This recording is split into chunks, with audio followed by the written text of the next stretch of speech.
Which specific comics you wanted to pull from, but also since you said romantic comedies, I gotta know which romantic comedies would you say is loosely inspired about the Thor? It's a great one. How Did Lose a Guy in 10 Days is great. Is a great one. 10 Things I Hate About You is also a good film. Oh yeah. Clueless is my favorite, I'd say. I mean, you know, it's.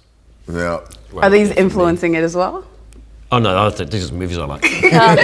I'm not sure what. I'm not sure what influences I was looking at. I was thinking about like things that were like Officer and a Gentleman. Wow. Like particularly the end scene where he comes in and sweeps her off her feet. You remember that? Yeah. It's a wonderful movie. What else? I mean, just I guess the influences for me were like really big, over the top romances. Like, or is now known for just epic cameos. Like after you did Matt and your brother, it's like I think like everyone's expecting it now. Can we be in store for some more, I would say, epic cameos on this one? Yes. Yes. Nothing on that. Otherwise it won't be a cameo. The other thing too I definitely want to talk about is the fact that you guys do get to do a fourth one, but Taika, this is now your second endeavor. Do you think of this as part of a new trilogy? Like how do you think this film falls? That's an interesting question. I haven't thought about it as part of a new trilogy. Because every time I make a film, I think I'm never doing that again. And because they're just too hard. As any film. But I've done it 8 times now. Yeah. 8 times I've said, I think I'm just going to pack it in. Yeah. I had a good run. And then, sure enough, get lured back in by the Yankee dollar. And all the lured back in by them cookies. And them Oscars. And them Oscars. I'm just saying. I'm just saying. I will have to ask both of you too, because I've gotten to interview a lot of folks on Taika's project, both television and film, and they always talk about the vibe he creates on set. That there's just a different vibe. Talk to us, try and get folks prepared for what it was like for you guys filming on this one. I hear there's lots of music, lots of drums. Music. Yeah, lots of music, lots of bit of dancing occasionally. A bit of dancing. Some dancing, yeah. Snacks, good snacks. Good snacks, some interesting direction. Some of it's like, don't do that again, Chris. Yeah.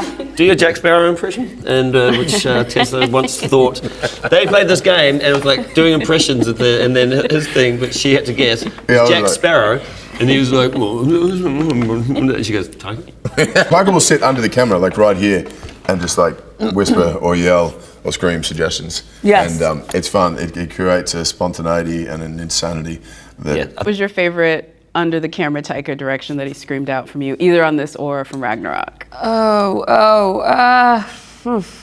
There's really too many to remember and think of what the favorite is. Yeah, it's pretty constant. It never ends. Did the Guardians, did they know what they were getting into when they came on set? Like, I don't know. I have a different name to James. James, I think, he directed me briefly in Suicide Squad. Yeah.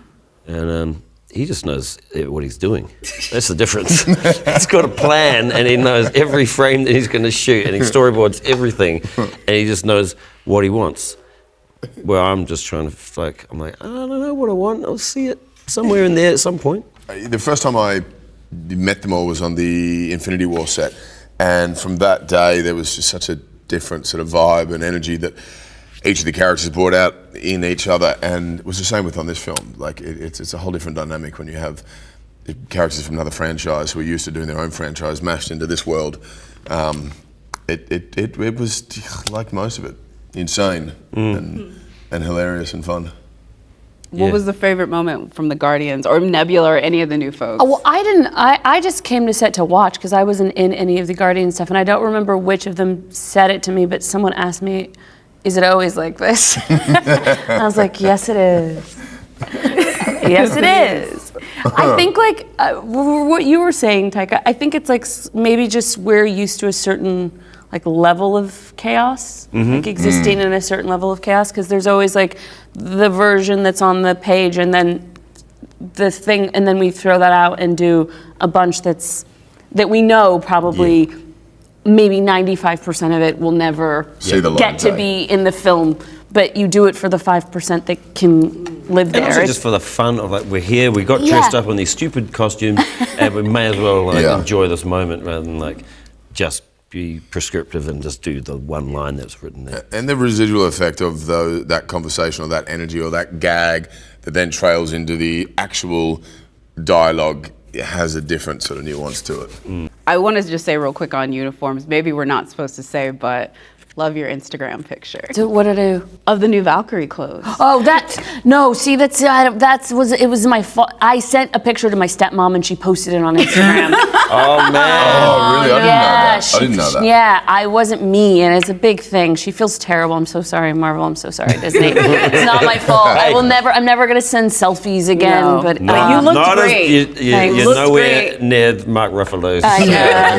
You're premiere, that's right. You're Wait a minute, can I just ask real quick? Well, I was there. I was behind Mark Ruffalo at the premiere when he had his phone in his pocket.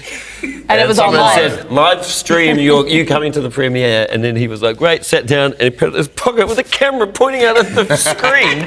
And someone like ran in after 10 minutes and was like, pulled the phone out of his pocket because he'd been streaming the movie. He's like, I told you not to make me do this live stream stuff. I always thought when we made Ragnarok, the whole concept of Ragnarok is it basically like destruction, and inside of destruction there's the opportunity for creation. Like Taika and I talk so much about introducing Valkyrie, like what does it look like if a female superhero disrupts some of those like classic tropes? Like what does that look like? And to me that feels like a unique contribution, which is to say like the tropes are really cool. It's why we all tune in and we watch these movies obsessively, and also what can we do to subvert them. That to me feels like the legacy of what our films do and hopefully continue to get to do. Well, I think what Taika does so brilliantly in all of his films, and going right back to the first film I saw, which was Boy, is there's a wonderful amount of fun and adventure and humor, but heart at the center of it, and love, and I do. This is what this film embodies, and I think all of his films have in